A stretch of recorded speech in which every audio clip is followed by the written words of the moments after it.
Hi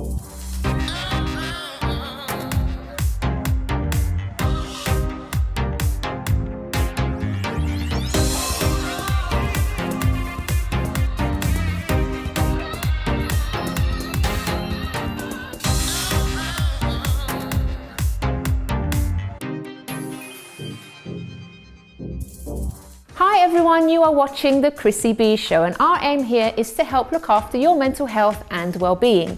Today our program is based on International Friendship Day, which was established by the United Nations to promote the role that friendship plays in promoting peace in many cultures. It's observed on the 30th of July each year. But on this show we are celebrating in a slightly different way, because we'll be showing you the wonderful things people do to be good friends to others, sometimes even to total strangers. I have an amazing lineup of guests today, all of whom selflessly give of themselves to help others. They are Pascal-Henri Gillon, whom I would describe as a true friend of the Chrissy B Show, and I'll be explaining to you why a bit later on. We also have Hodgkinson and Bowley, who teamed up to carry out a makeover of some redundant rooms at a local cricket club to help people with mental health issues. I'll also be speaking to Mark Seymour, who has supported the Hope Foundation that helps vulnerable Indian children with his photography. And there was even an exhibition of his work back in May. We also have Karin, Schulte, director, and Walsh, program manager of Hope UK. We find out what you guys really think of your friends with Jennifer Lon, and later I'll be sharing some tips with you on how to be your own best friend. And we also have a video of a young woman who helps others suffering from depression and anxiety, courtesy of the Mental Health channel. But first, let's meet Pascal.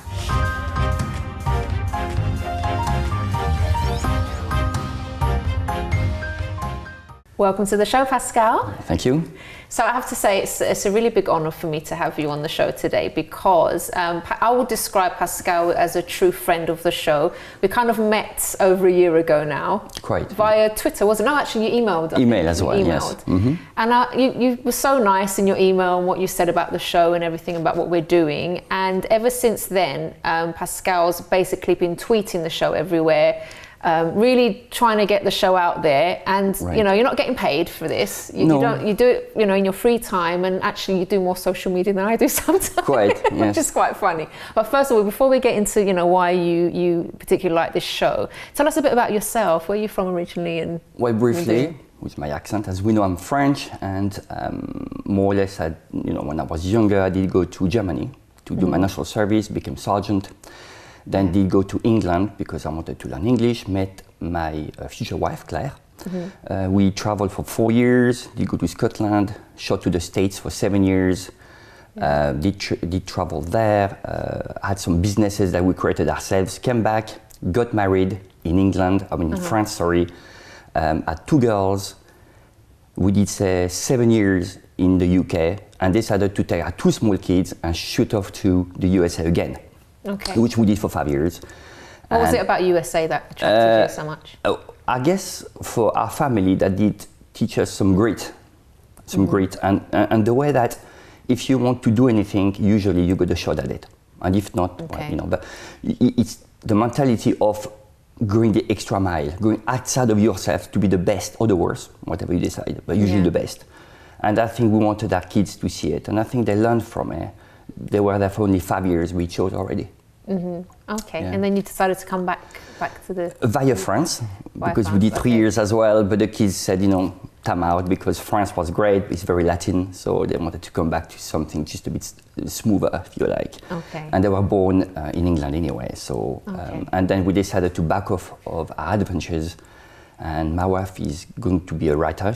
That's what she's doing now. Mm-hmm. And I'm kind of like part-time Mr. Mom, look after old Mr. people, and then do my service, which you know about. Yeah. So here we go. Okay. So when was it that you came across the show, and what was it that you liked about it? I think that's about a bit more than a year. I switched on the TV, and I'm like, what's that? And it's very strange because it's kind of like I had a time warp back, Star Trek, like in Southern California, and I thought, that can't be real.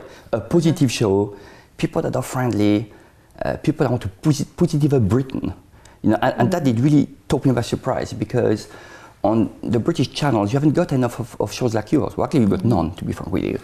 And I think that did shake me a bit, because when I came back here, England's lovely.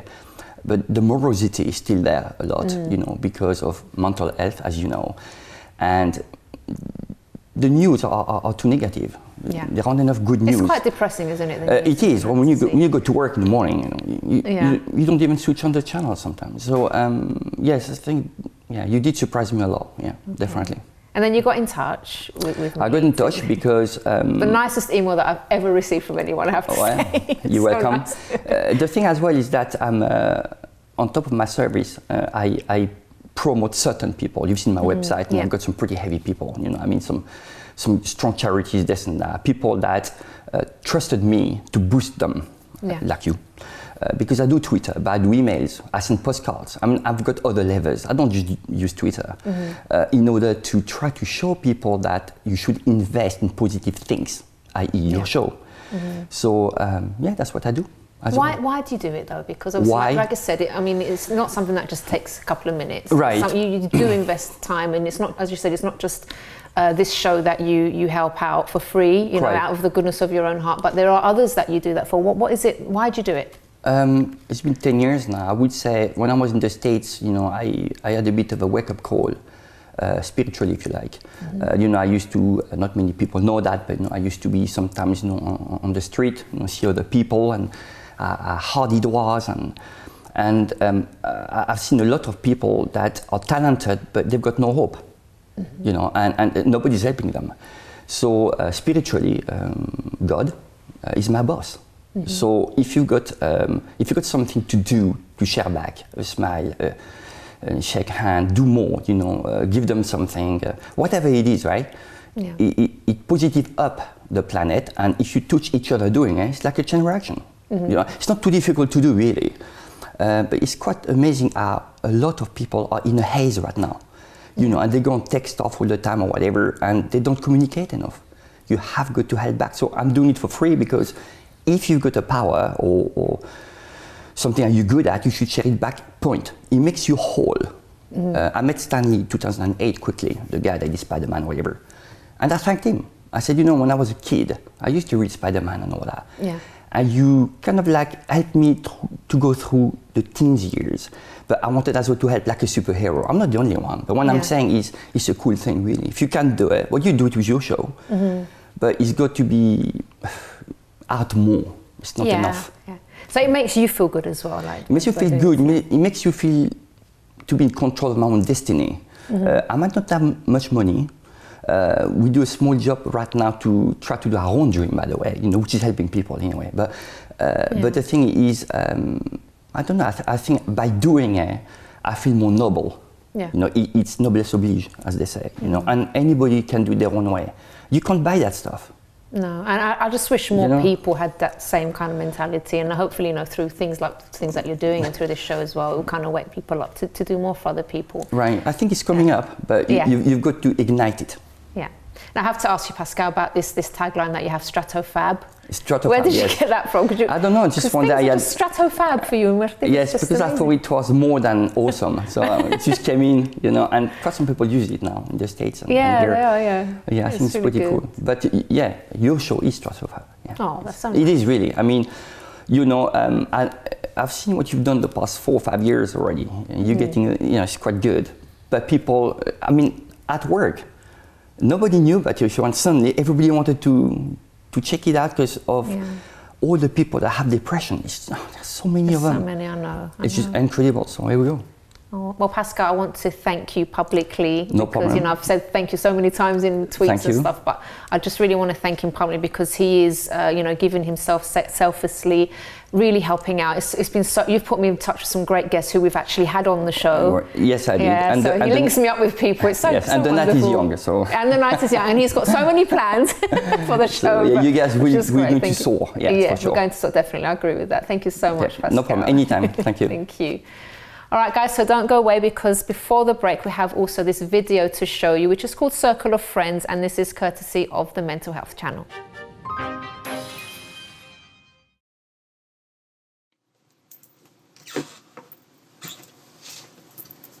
All right, I'm starting over.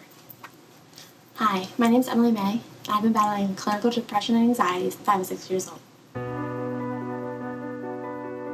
One thing I've learned about mental illness is that it doesn't discriminate. It doesn't matter who you are, what you wear, how you act. It can hit anybody. And it's usually when you least expect it. My father left when I was 6, and I don't blame him for anything, but it was just really hard on me having a single parent. I thought I was just worthless. I thought that my mom would be so much better off if I had never been born. I thought that my father's leaving was my fault, and so I didn't deserve to get better because I'd inflicted so much pain on so many others.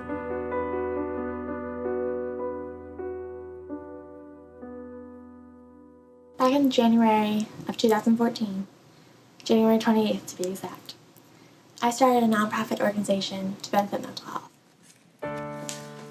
We're trying to make sure that we have all the shirts so that we can give them to the right people. Our goal is to raise money and awareness to break the stigma that mental illness doesn't exist. Because our promise is that there is hope, and there is help. Dance for Tomorrow is a nonprofit company that Emily mainly established to help raise awareness about mental health illnesses, and we're preparing a walk tomorrow for raising awareness. First, it was really hard talking about my depression and my anxiety. But for one, it got easier. And two, I found my friends and family, they weren't out to judge me or to make fun of me or to call me crazy. I have 3 very, very best friends. They didn't know exactly what was going on with me. They didn't understand because they weren't living it themselves, but they never left my side. I knew I needed to be there as much as I could. Like, I grew up with Emily. Like, I saw her, like, every day, all the time. Like, the more we went through middle school, like, I saw hints here and there. And at that point for me, like, I didn't understand. I don't think you totally understood what was it was hard when no one fully understands what, like, the big picture is. Emily probably started seeing a counselor when she was 14, 15. And so she saw the counselor for a while, and then I thought everything was getting better. And then it didn't. Okay, so we're going to the map at the head of the trail, and the trail's about 3.5 miles, you said? Yes. Yeah. So where are we having the pavilion? And we hit that depression and anxiety point, and everything came out of nowhere. And I started getting text messages from Emily saying, why do we need to live? Why do I have to continue? Why do I have to go on? Friends and family are really important when you're battling any type of mental health disorder. You always need a really good support system, otherwise things will seem almost impossible. We're just walking through. Okay. My friends and family, they had always been so much more supportive than I ever could have imagined them to be. Hey, how are you? Good, how are you? Good. I was handing out flyers because I'm having a walk tomorrow. Yeah, okay. Would you take one? Yeah, of course. All right. We're having a walk. We're going to be raising money for Grafton, since they played such a big part of my life. Grafton is a mental health facility. They're like a therapy group. They have counseling there. I know I have my friends and my family. And even if you don't have that, you know that there is still somebody there for you. Because the first step is always the hardest. But you have to keep stepping. You can't just give up. So I went to counseling. I went to a program called IOP, which is the Intensive Outpatient Program. I would meet with them 3 days a week for 3 hours a day. It really helped me because it made me realize that I'm not alone. And she saw other teenagers that are experiencing the same thing. There's other people dealing with this. It's bigger than you think. And then suicide is the 10th leading cause of death in the U.S. It accounts for the loss of more than 38,000 American lives each year, more than double the number of lives lost to homicide. Rachel came over to our house every single day for I don't know how many weeks, sat down with Emily at the table, and helped her with her work. Not just the one person going through it, not just Emily. It took all of us around her to kind of be educated, to know how to handle it. Yeah. Yeah, how far down from the beam do you want it? Or do you want it in front of the beam? Oh, I like it like that. Yeah. It is, yeah, it needs to go. You gotta let it down. Hi everybody, I just wanted to say thank you so much for coming. I really appreciate it. This is for such a good cause, and I am so excited that you're here. It really means a lot to me that you guys came to support me and for Grafton and just to raise awareness for mental health. We're just trying to tell everybody that there is hope and there's help, because there are places that, like Grafton, who have the resources that we need, and sometimes people don't know that they're out there. We did it. I am so proud of her. She's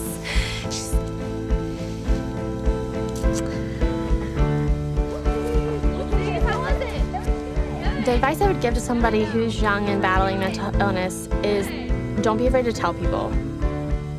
Definitely don't be afraid to talk about it. You know that there is still somebody there for you. There are better days ahead. You're not always going to deal with this pain. The pain of today, the pain of yesterday. You don't have to carry that around with you. Living for tomorrow means having hope.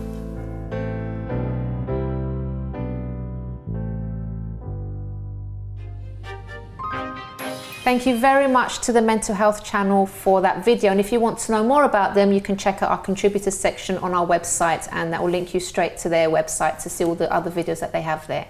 So after the break, I'll be meeting Ian Hodgkinson and Andrew Bowley to tell us all about DIY Mental Health SOS.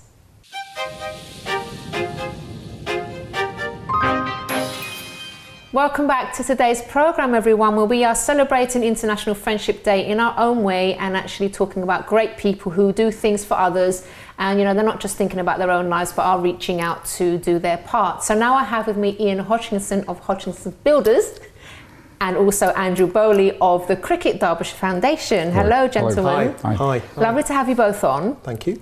So tell us, first of all, we've had you on a couple of years ago now, but for the benefit of the viewers that didn't meet you last time, because obviously we have new viewers now, can you tell us about what you do? I'm actually a builder from Derbyshire. I work in the East Midlands, and we mainly provide bricklayers to other builders, and we do some property development now ourselves. So yeah, it's good. Okay. But you're quite popular in the media quite a lot, aren't you now? I try and create some awareness. Yeah, and you know, if we can do that, that's great. You know, it's good PR. You know, It's fun. It's fun. Work is fun, isn't it? Life is fun. So. Well, you're always smiling, so I presume you know that. Yeah. You do enjoy what you do. I do, absolutely, yes, absolutely. Okay, and Andrew, tell us about yourself as well. I'm Andrew Bowley. I look after the Cricket Derbyshire Foundation, and the foundation is essentially set up to make a difference to people's lives through cricket. We have been going about 3 years, and our aim here was to create a home for the foundation. We were homeless at that point, but this guy came along and the rest just happened. Okay, so we're going to talk about that in just a moment, but I was actually quite surprised before actually we were in contact with you both.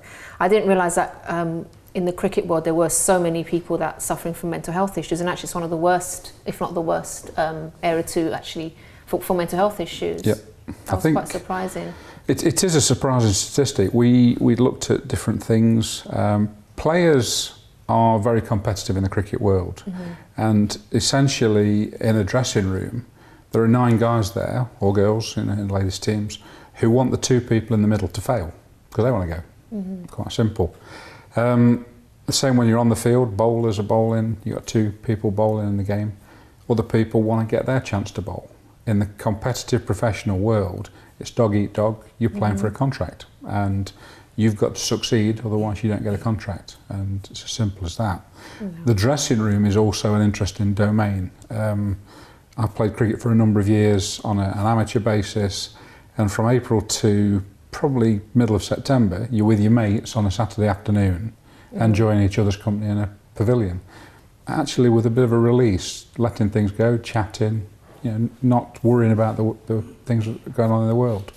And it's quite staggering how people do talk to each other about problems and issues that you never hear about, you never see.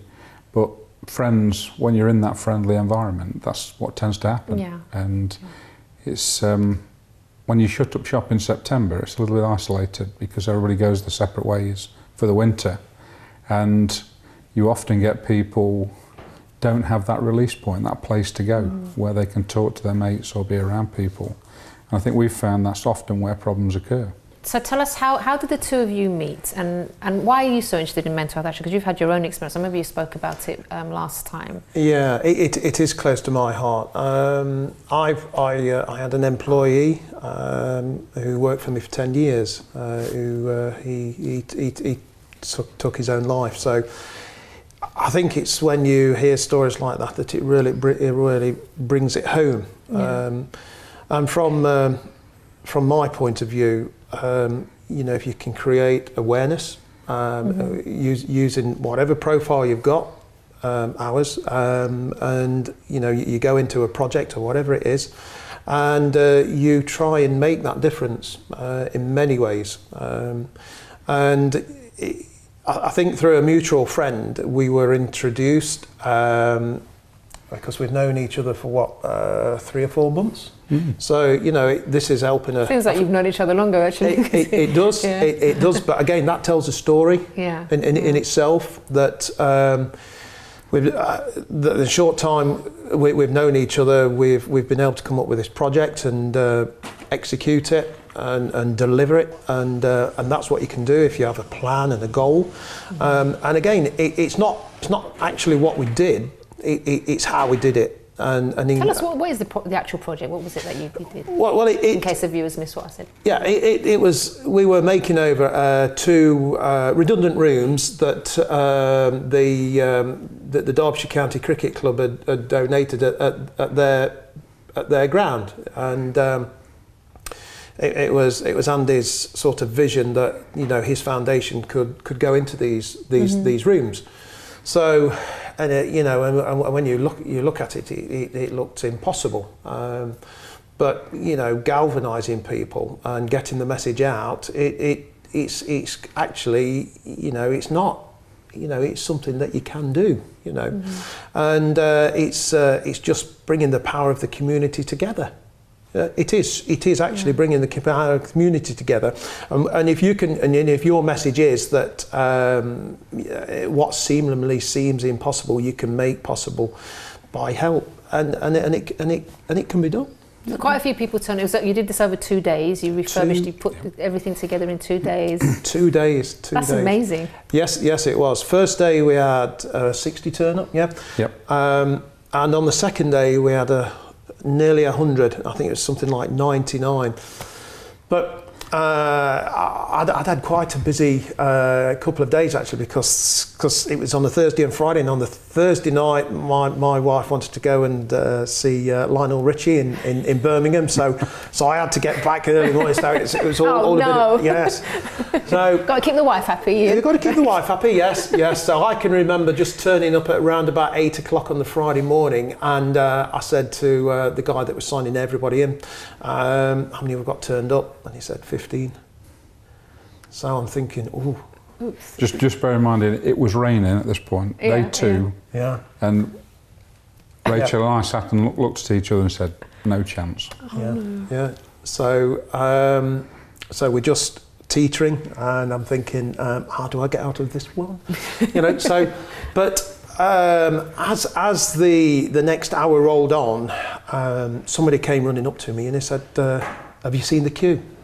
Oh wow! What queue? The queue at the cabin where they're signing in. Yeah. And I actually went there, and I could have cried. You know, we'd got best part of 40 people had turned up. Mm-hmm. We've got some police had turned up. We've got a fireman. We've got people that had just seen it and heard about it on the radio. And I was for once I was speechless. Really? Yeah. Oh. And it's just lovely, isn't it, when you see people coming together like that? Yeah. Strangers. They don't know any. Each other, and just coming just to help. Yeah, and we'd had a few people that had mental health issues themselves that had just wanted to come and take part and just be part of it. Mm-hmm. And it was very, very. The day was very moving, wasn't it? Oh, what was the atmosphere special. like on the 2 days? It was frantic, and then all of a sudden, about 2 o'clock, it kind of started to happen, and people were putting carpets down, and tables are going in, computers are going in. And actually, that buzz came around it, and people could see the finishing line. Yeah. And the smiles, there's a guy there with a drone videoing the whole thing, it was incredible to see people's faces working together, enjoying themselves. The sun shone on us, which was fabulous.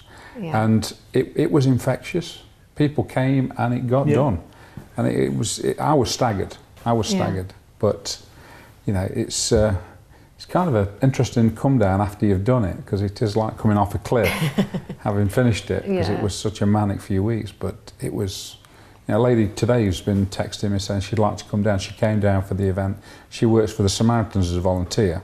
She wants to come down and help with some projects in the facility, because she sees the value of the suicide awareness, the mental health awareness, and the educational side. And what are the future plans now that you have the actual rooms there ready to use? Well, we've had meetings virtually every day with different groups and agencies to talk about Disability Awareness Week in December. We want to fill it with activity. We've had a lady from the Samaritans wants to come down and talk to us. We've had educational groups want to come in, bring kids down, do numeracy literacy, a bit of sport, but also understand a bit around mental health, because it affects younger people as well. Through the stress of exam periods, schools are starting to look at that sort of thing now. You don't know how it affects younger people. We've had the Alzheimer's Society come and talk to us about staging some of their events. Suicide Awareness want to... You're going to be really busy. Well, you are already. The facility is going to be, the objective is to use it as much as we can. But also to let people come down, because one of the most powerful things I've seen over the last probably 4 months, I went to an Alzheimer's Society event, and a lady came and sat next to me. She said, "Can I talk to you for 10 minutes? And she was there with her husband who'd got Alzheimer's, and she said, "I just need to talk to somebody for 10 minutes.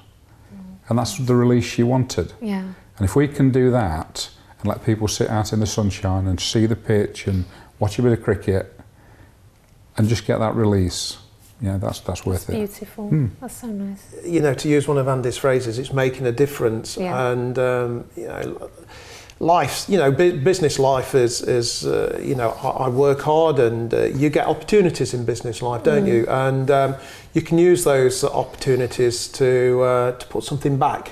To put something back into the community, and you know, and hopefully, if people call it karma, don't they? You know, if you are good to people, then hopefully you get it back in some way. If I do, great. If I don't, well, I shan't lose any sleep over it. But it's just sometimes it's a sense of achievement. You know, we work hard through our daily lives, and I'll build this and I'll do that, and it's great. You know, but ultimately, if you can leave somebody with a smile on the face, you've achieved what you're going to do. There's nothing like helping other people and not expecting anything back in return. Absolutely. That just makes us happy, I'm sure. That's wonderful. It does.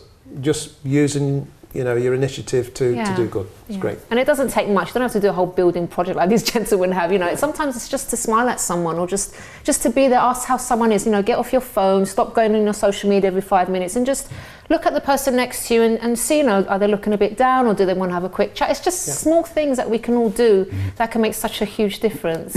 Absolutely. Yeah. Gentlemen, thank you so much. It's been lovely speaking to you, and all the best with all the projects and other things you're going to be doing in the future. No problem. Thank you so much. Thank you. Well, guys, so don't go away, because after the break, I'll be introducing you to some more fabulous people who are helping people in different ways.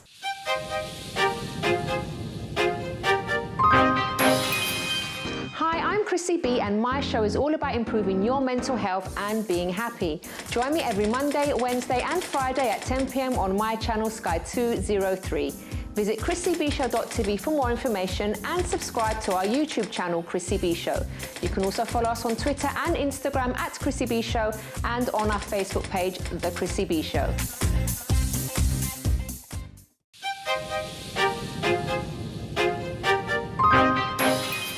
Welcome back to our program, everybody, and today we are celebrating International Friendship Day here on the Chrissy B Show. And I've been speaking to some amazing people who give of themselves selflessly to help others. And now I have with me Mark Seymour, who you've met before, who's a fabulous photographer, and we also have Andrew and Karin from Hope UK. Hello guys, welcome to the show. Thank you. It's lovely having you on. So we're going to be speaking about Hope in just a moment, but first of all, just for the benefit of the viewers that maybe didn't meet you last time, Mark, and actually Mark took our official photographs for our relaunch, didn't you? I did, a year ago. Yes. No, it was great to see that. So tell us a bit about yourself, just for the benefit of the new viewers that we have. Okay, my name's Mark Seymour. I'm a documentary photographer. I'd like to just capture life and events as they happen, sort of unorchestrated. and pure life. And I get involved with the Hope Foundation by taking people out to India and teaching them street photography. That's amazing. Okay, so let's find out first about Hope. So tell us about the charity and what you do. Who wants to go first? Okay, the Hope Foundation was set up 20 years ago, and it helps street children in Calcutta, India. We provide protection homes, education services, healthcare services, and we even have our own small hospital. Wow, that's amazing. So how did you both get involved? Quite differently, I think. I was working in the corporate sector for about 7 or 8 years, and then it got to a point where I thought it's time for that big change, and then started looking online for a few options, kind of a New Year's resolution thing, and came across Hope. It ticked the boxes that I was looking for a long-term voluntary stint, with cricket coaching skills and then some other skills as well. So yeah, quit the job, moved out of the flat and got involved with Hope in India. And what was that like, the first time you went there? And incredible. I mean, it's a big smile on your face while you're talking. That's really cool. Well, no, I mean, it's a fantastic place. It's very watchable. It you know, batters all your senses in good ways. I mean, there's a lot to take in as well, so you can experience quite a broad variety of emotions day to day, hour by hour. What was your first impression when you went there? What was it like? I think it's just the entire environment. I mean, there's a lot to see, the number of people as well living in the poor conditions, and you know, you go down one street and you think, oh, that's, you know, not great living conditions at all, and then you know, there's another dozen further down that street, and then you know, like a mega city like that, you start to multiply it across a whole city, and you start to realise the scale of you know, a lot of the problems there, and also the scale of what needs to be done still. Yeah, absolutely. But now we've got over 400 children in protection homes that were started just with one about 17, 18 years ago. And over 400 in there now, plus the education centres where children can drop in, hospital, inpatients and outpatients units, and then local community projects as well for things like nutrition and, you know, other awareness campaigns that need to be needed to ensure everyone's healthy. Yeah, wow. Karin, how often do you go over as well? Well, I've been dealing with NGOs in India for the last 10 years. I've been based out in Asia for the last 20 years. And so I've travelled to India a lot and worked hands-on in different areas to see what's happening, how things can change, how things can improve. And small steps are being taken. I mean, India is a big country and there are a lot of children who need help. And the Hope Foundation focuses on helping children in Calcutta, and we have a very targeted approach, and we've been very successful because our motto is that we want to make sure that no child hurts, that they have a happy childhood, and for those that we can make a difference, we want to break the cycle of poverty and really give them an opportunity to change and transform their lives. And what's so fantastic is that, you know, you do have children in quite desperate situations, and so you think, gosh, that's quite depressing, or it's quite emotionally tough to deal with. But actually it's very inspirational because you see that people can turn their lives around no matter what circumstances they've been involved with. And that really is very uplifting and makes it a very fascinating and inspirational area in which to work. I mean, we just sort of underestimate sometimes how much we also feel and how much we get out of it when we do help other people, and we see other people's way of living as well. It kind of makes you appreciate your own life more as well. But what do you get from this, Karin, personally? Indian street children are probably one of the worst positioned street children globally. It's a fact that's been ignored. India has had fantastic economic growth over the last decade, but there's still, you know, large pockets that need a lot of help. And for me, I like dealing and helping those who really don't have much chance to help themselves, so I can feel that I'm making a difference. And to those that really a lot of people ignore or forget, and I think actually no one should be ignored, no one should be forgotten. And that's what really motivates me, because there is always the opportunity of hope. And it works, you can make a difference. It's amazing. So we've got some beautiful photos here that Mark took. So tell us how you got involved with this project, Mark, and what you're actually doing. I first got involved with Hope about 3 years ago, and I was over there photographing with some other photographers, and Hope approached me a year later because I've got a big relationship with Nikon UK.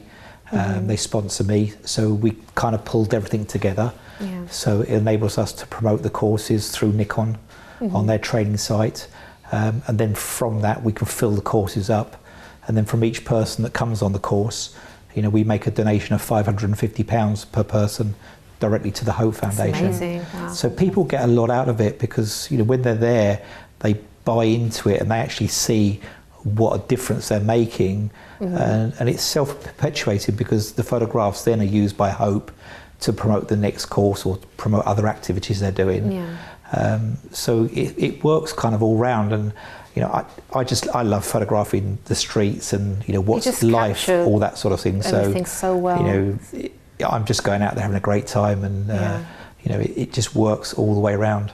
Now, what I noticed from the photos as well, that it's just the smiles on people's faces. They just seem like such lovely people, and really just grateful to have you there and be there with them. Do you know, you go into some of the slums and you know, the people are really friendly, and at first you'd think I'm not going in there, but when you go in there, they're very welcoming, and you know, there's been cases where I've walked along and been taking photographs, and you know, I can't talk their language, but you know, you can acknowledge or communicate through nods and smiles, etc. And quite a few of them just say, you know, come in and they'll make you a cup of tea or a cup of chai, and you know, they're proud of their home, even though you know, it's you know, a quarter of the size of this with 5 or 6 people living in it, but it's still very tidy, it's very clean, and they're proud, and they're you know, otherwise they wouldn't let you in. Yeah. Tell us about the exhibition as well, Mark, that you did. Well, the exhibition's just finished. I was approached by Virgin Money, and Virgin Money sponsored an exhibition for a few days. It was based in Jermyn Street in London, and we had, I think, 20 images up on display, and they were for sale. And the whole point was that, you know, the company that do my printing sponsored it, so they gave us all the prints and the frames. So Loxley did that, and you know, the whole idea was to raise awareness and raise some money for the Hope Foundation. But it wasn't just an exhibition. There was lots of other activities there. So we had someone from a well-being person there doing head massages. That's nice. And we had someone serving Indian chai tea. And then we had a local restaurant called Kolkata Street who provided the canopies for the evening. So all in all, it was people coming together. So it wasn't kind of just let's go and look at some pictures. There was a guy that read an Indian poem to us, Chris Meredith, and you know, there was a singer there. So it's kind of a whole interactive evening, and it wasn't just let's go and look at some pictures. It was let's make it, you know, an enjoyable evening, a little bit of theatre around it, and Oh, that's brilliant. And what are the future plans then for Hope? Well, we continue to grow, we continue to raise awareness. In the UK, we have our 6th form school programme. That's where 6th formers can go for 1 week to Calcutta and visit our projects and learn about development studies. And that's what Andrew's heading up. We have university programmes for volunteers. So we take volunteers of all ages. You know, it can be postgraduates, people like Andrew who are perhaps changing careers or wanted time out, older people as well. So there's many programs that we run, and we just continue to raise awareness, keep educating about the issues in Kolkata, and keep focusing on helping those who really need our help. That's amazing. Guys, thank you so much for coming to speak about this. I can just see how happy it makes you as well. You can see that you love what you do, which is really important as well. Thank you so much. Mark, we'll see you again soon because we're going to be talking about dementia, aren't we? Absolutely. At a later date. We've got another big exhibition coming up in Knightsbridge at a gallery that's been going, I think it's the oldest gallery in central London, and they're sponsoring the exhibition for the whole of September, which is World Alzheimer's Month. Amazing. So guys, we'll keep you posted about all of that. It's going to be amazing as well. Thank you so much. Thank you. Well, guys, don't go away because after the break, I'll be sharing my own tips on how to be your own best friend, and we also have some street chats finding out what you guys think about your friends.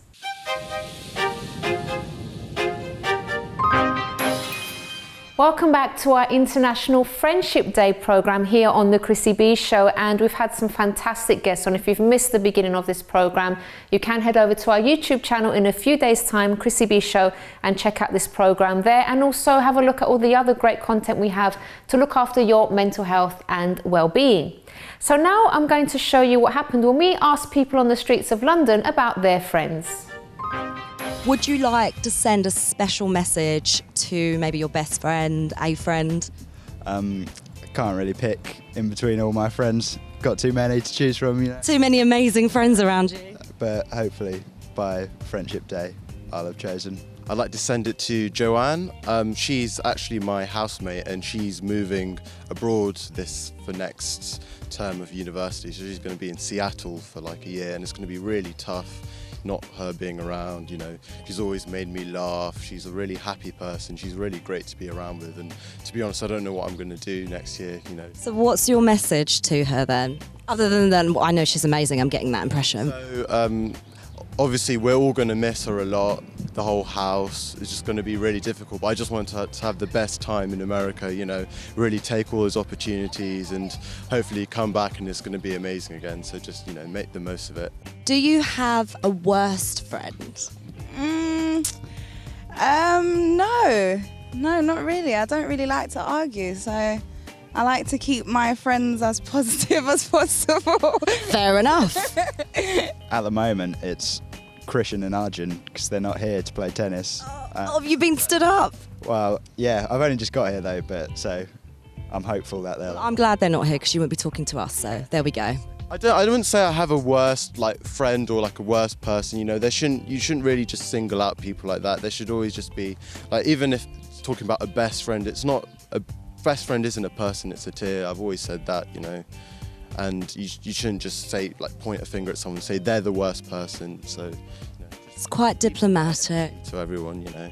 And what would you say, friends or family first? Family, without a hesitation. Yeah, definitely family. I mean, friends could fit in, but I mean, family will always be there. It's like they're both intertwined. It's maybe family slightly more, just because they're nice. I think I'm sort of feeling that you don't like to rank people in order of favouritism here. Yeah, I haven't really thought about it before. just like everyone. Well, don't forget, 22nd of July, you can pick your bestie. Don't forget to celebrate. I'll think about it until then. In typical London style, the sun has gone in and it is chucking it down. Do you like my hair right now? I do not. Anyway, back to the topic at hand, friendship. I do have a best friend. I don't know if I would choose her though if my mum and her were at the edge of a cliff. I'd have to pick my mother, right? It's quite difficult. Worst friend, don't have them anymore, got rid of them. Don't forget, it's International Friendship Day, so tell those around you that you love them or not. Back to you, Chrissy, in the studio. Well, thanks very much for all your opinions. Now it's time to talk about my points about how to be your own best friend. Now, normally we have no issues in treating our friends well, but sometimes we treat them a lot better than we treat ourselves. So here are a few things on what you can do to make sure you're looking after yourself too. So that my first point is, don't beat yourself up. So when a friend makes a mistake, you don't batter them and make them feel even worse about themselves, do you? So why do that to yourself? So the same way that you would actually tell your friend, you know, don't worry, it was a mistake, just learn from it and move on. You need to tell yourself that too, because a lot of times when we do something wrong, or when we in a way, I suppose, let ourselves down, we feel really bad and we keep reliving that moment and we keep reminding ourselves and we keep saying how bad, you know, we are. But we don't do that to our friends. Would you really go up to your friend and say, oh, do you remember that thing that you did last week? They're trying to get over it, and there's no way you would go up to them and do that to them if you love that friend. So you should treat yourself in exactly the same way. You've made a mistake, don't beat yourself up, learn from the mistake and move on and stop bringing up the past. My second point is to spend time alone. So there's times when you have to ask yourself questions like, am I happy? Am I living my dreams or am I making do? What can I do to be happy or to do things that I love more? So in a sense, it's like having a date with yourself. It's good to actually enjoy your own company, because I love going out with my friends, I love going out with my husband, but there's times when I want to be by myself, not because I'm sad about anything, but I just love my own company at times, because it gives me a chance to think, it gives me a chance to maybe mull over things that have happened or things that I want to improve. And for me, it really helps me to have that alone time, because when we're surrounded by people, it's really difficult to think and to form, you know, maybe opinions about certain things. When you're on your own, you get that time, you get that space as well that you need to actually just think more. And I think that's really, really important for all of us to do. And also something else that you can do, you can actually do random acts of kindness for yourself each day. So that might be, I don't know, just go to the park on your own, or treat yourself to something. Again, I would say don't just depend on other people to treat you or to spend time with you. Learn to do that for yourself as well, because we're not always going to have people around at the end of the day. We need to be self-sufficient as well, to an extent. My third point is to step out of your comfort zone. So it would be good to sometimes change your daily routines. Maybe that's seeing different places, you know, going to somewhere different, because this can actually help you to get you to know yourself better. And even small changes can actually help you to see who you are and what challenges you and what changes that you have to make as well. My fourth point is, which might sound a bit strange to some people, is to compliment yourself. So I do this from time to time. Sometimes it's, I know it's going to sound weird, sometimes it's just looking at myself in the mirror and giving myself a compliment. Or it could just be maybe noting down something. So I actually have a notebook that I bought a really nice notebook at the beginning of the year, and I use it. So when I've accomplished something, even if it's something small, sometimes it's to do with this show, sometimes it's to do with me personally, the challenges that I've had to go through and how I actually got through those challenges. I make a note of it, because a lot of the times we forget certain things, and we tend to dwell on things that we haven't achieved yet. But if you have your own sort of journal or diary of things that you've achieved, things that maybe you've made someone else happy, it could be absolutely anything, then note it down. And that's actually loving yourself, because you're recognizing your achievements, as well as, you know, not just the things maybe that you haven't achieved yet. And my fifth point is to listen to your needs. So what is your mind and your body telling you? Now, do you need a day off or maybe an early night? So, you know, our body gives us signs. You know, I know myself, when I get tired, it's like I can't think anymore, and I really need to get away from my laptop and just relax for a little while. That's me. I've learned to listen to those signs. I can tell when I'm when I'm working too much. So I will take time, I'll maybe go for a walk. So you need to sort of listen out for those signs. You need to make yourself a priority. And that's what actually we spoke about self-care quite recently. That's when you actually pay attention to your own needs. And also this could mean getting the help that you need as well. So if you see that you are going through a difficult time, maybe that you're stuck in a certain situation, or you're starting to feel down, you're starting to feel a bit low, a bit depressed, a bit anxious, panicky, anything like that, that's a big sign for you to do something about it in its early stages, before things get worse, before you maybe even sink into depression. So if you see any of those kind of signs that I just mentioned, speak to someone as soon as you can. If it's not a friend or a family member, you can even go and see your GP to have a chat, to make sure that those things don't get you down. Okay, so guys, we have reached the end of today's program, and I do hope that what you've heard today, and also the tips that I've just given you, you have found useful. And don't forget, if you would like to feature on the show, maybe that you have an inspiring story that you would like to share, you've been through something that you think will help other viewers, maybe you're a charity and you'd like to talk about your work, you can get in touch with us via the website chrissybshow.tv. You can also tweet us at Chrissy B Show, or leave a message on our Facebook page, The Chrissy B Show. And if you want to know more about me and about the mental health issues that I had and how I overcame them, you can visit my website, mylifeafterdepression.com. Until next time, bye-bye for now. Amazing. Very good people, great positivity, empowering. So in other words, I was very happy to be here, and that's just the start for the Chrissy B Show, because I'm sure it is going to soar. In other words, Stratofab. It was a fabulous experience, and it gave me the chance to say thank you to some very special people who made our project come true. Ian Hodgkinson, in particular. We'll say a few words in a minute, but he was fabulous.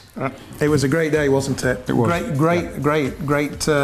Great day here as well. It's great being on the show, and it's a good point, Andy. That is you know, we had a lot of contributors that day to the DIY mental health SOS, didn't we? So thank you to all our contributors and everybody. Thank you, Chrissy B particularly, for giving us this opportunity to talk about it as well. Yeah. Thank you. I'd just like to say a big thank you to Chrissy B for having us on her show and letting us talk about the Hope Foundation. Yeah, brilliant again to see you, Chrissy, and look forward to seeing you all in Kolkata. It was a wonderful experience. Great to meet the other teams as well who've been talking about their issues, and great to collaborate on all this positive energy. Thank you. Oh, you're welcome. I think you should sing now. Sing? Yes, like No. to sing. I can't do dancing on the ceiling. Welcome home. Thank you. Welcome. We also have Karin Schulte. Did I say that right? Oh, why did I stop? We also have Karin Schulte, director.